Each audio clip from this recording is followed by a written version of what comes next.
আসন্ন ঈদুল আজহাকে সামনে রেখে সাতক্ষীরায় কোরবানির পশুর রেকর্ড উৎপাদন হয়েছে। স্থানীয় চাহিদা মিটিয়েও এবার প্রায় 18,000 পশু অবশিষ্ট রয়েছে। তবে মাঠ পর্যায়ে বাম্পার উৎপাদনের পরেও খামারিরা মুখে হাসি ফোটাতে পারছেন না।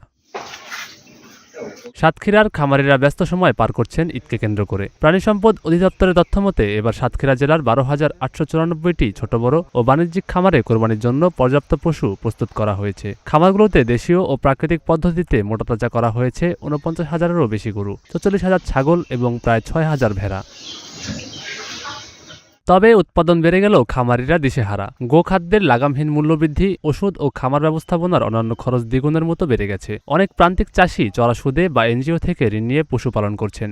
বাজারে ন্যায্য মূল্য না পেলে তারা বড় ধরনের ক্ষতির মুখে পড়বেন। আরও উদ্বেগের বিষয় হলো সীমান্ত দিয়ে চোরাইভাবে গরুর অনুপ্রবেশ। সাতক্ষীরা ভারত সীমান্তবর্তী হওয়ায় প্রতি বছর কোরবানির আগে সীমান্ত দিয়ে অবৈধভাবে পশু প্রবেশের ঘটনা ঘটে। খামারিরা আশঙ্কা করছেন, দেশি পশুর রেকর্ড উৎপাদন থাকা সত্ত্বেও চোরাই পশুর কম দামের কারণে বাজার ধসে যেতে পারে। অবশ্য ক্রেতাদের দৃষ্টিকোণ থেকে পশুর দাম কিছুটা ক্রেতাবান্ধব এবং ঠিকঠাক রয়েছে।